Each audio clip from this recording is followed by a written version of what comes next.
the law. Ha ha, fighting in the nude. Ha, drunk people pooping in the street. Ha ha, it's the whacked out news. Huh, so many people on meth. Ow! So you say you've been following this story of the diabolical mother-in-law that put a hit out on her son-in-law and had him killed. Donna Adelson is her name, and she's the matriarch of a wealthy South Florida family. They convicted her yesterday of first-degree murder, conspiracy, and solicitation in the 2014 shooting of Florida State law professor Daniel Markle, which was her former son-in-law.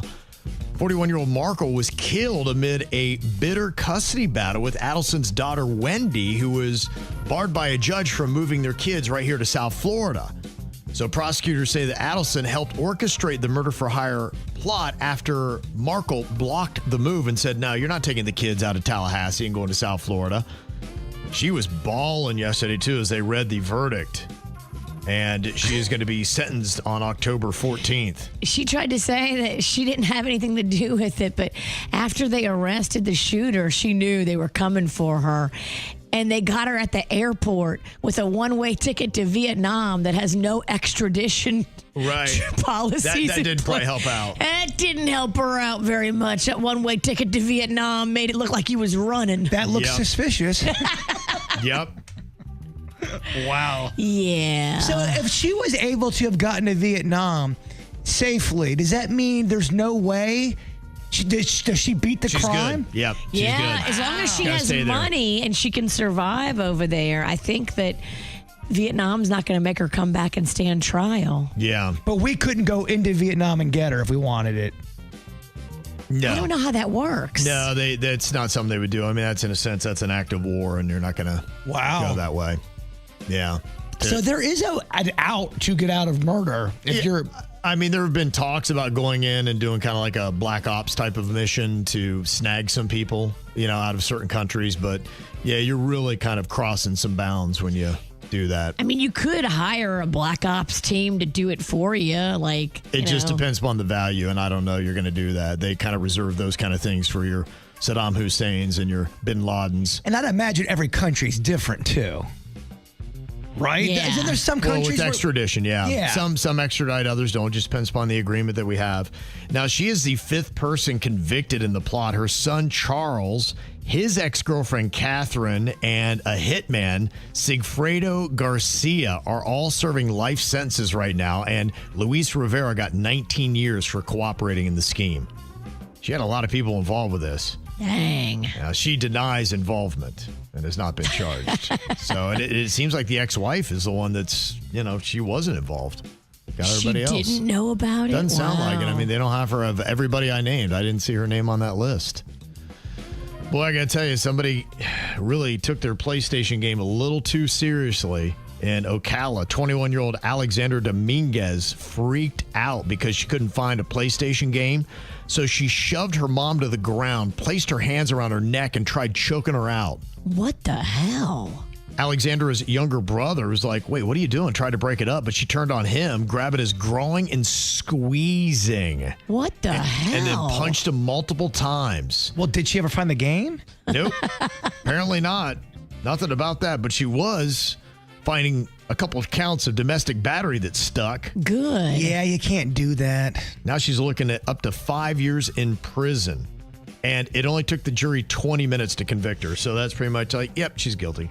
You need to go cool your jets in jail for 5 years. There is a thing called video game rage, though. But that's at a different level. You can't choke your own mom. Yeah. What the hell? Well, there's a Florida woman that's behind bars today after police say she sent nearly 200 threatening messages to the Sebring Police Department through Facebook. The 27-year-old apparently wrote, "Hey, fat piggies," and warned them to come get shot. And, hey, why don't we have a shootout? Are you okay? It all happened within a 4-hour span, of which we don't know if she was hammered or not. Oh, okay. This is all just in a 4-hour span? She probably was so hammered. Yeah, nobody was hurt. She was arrested and is now being held in the Highlands County Jail as we speak. Don't know if you've seen this mailbox that's gone viral in Pompano Beach. Also, the house number is 911.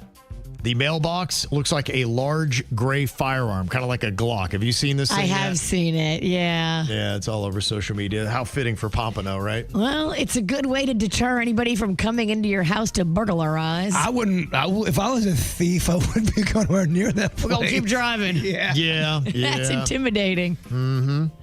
There's another great video that is making the rounds today online. It's a guy that went to a city council meeting in New Jersey to protest property tax hikes. And for some reason, he thought the best way to get his point across was to start breakdancing. Oh, I love this. He's an older dude, too. He's older than us. And all of a sudden, he just steps away from the podium. He starts popping and locking, and then he drops to the floor and does a backspin. Okay, Daddy. So, what was was he trying to go viral, or did he have a point? I think he's trying to get his point across about property tax hikes. He And got attention. He did. I mean, yeah, he got our attention, I guess. I don't know if it's going to help with the property taxes, but They have gone up. that's They how he have. went about it. That's the thing about property taxes. They do go up every year. I feel like they never stop. Is there ever a time where it leans out, kind of hits that ceiling? I mean, you might have a little bit of a plateau, but you can expect it'll go up after the plateau. I just expect it to go up every year. Inflation, bruh. Bruh. Yeah. Mm-hmm. Well, you ever heard of a job that'll work you to death? Microsoft really will.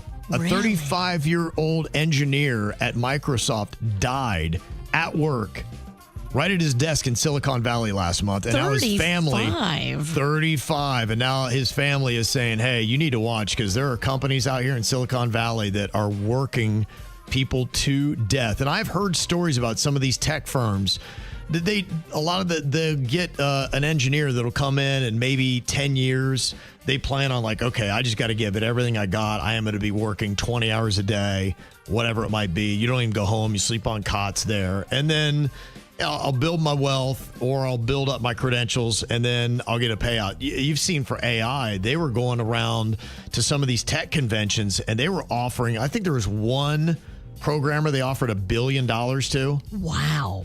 To say, hey, will you come code for us or whatever they're, doing with it. So I guess that's part of it, but they look at that. But in the process, they will beat you into the ground. Like it's not a 9 to 5. Yeesh. It's all right, you got the job. All right, you're going to sleep on that cot right there. And here's a sandwich. Dang. Yeah, but there's obviously a danger in that. So I think they want to expose the industry a bit Okay. and say, I'm not sure this is the right way to be doing this. No, it's the opposite of what everybody else is trying to get that work-life balance. It ain't happening if And you're working these in guys, Silicon Valley. They're going the opposite way. There is a woman in New Zealand, Gabrielle Wall, who has set a new Guinness World Record. She ran a 100-meter sprint barefoot across Lego bricks in 24.75 seconds. I was thinking about this. I want a shot at the gold here, at least an attempt. But we need a lot of Legos. You do. She had 661 pounds of Legos. Oh, my gosh. It was a 328-foot track, and she prepared for 2 months by going barefoot to develop calluses. She even attended a wedding without shoes just to make her feet tough so she could make the run. That is You're already there, cowboy. I think this. Look, she's got a new opponent. When when I'm finished doing my 8 other projects that I don't get paid for, I'm on it. one of those projects, definitely getting a hip. This is going to cost you thousands because you're going to have to buy all these stupid Legos. That would be the dumbest stunt ever to buy. 600 pounds of Legos? But if we got all KVJ Nation involved, everyone brings their Legos. You might have 100 pounds. You might. All right, so I get the Florida title.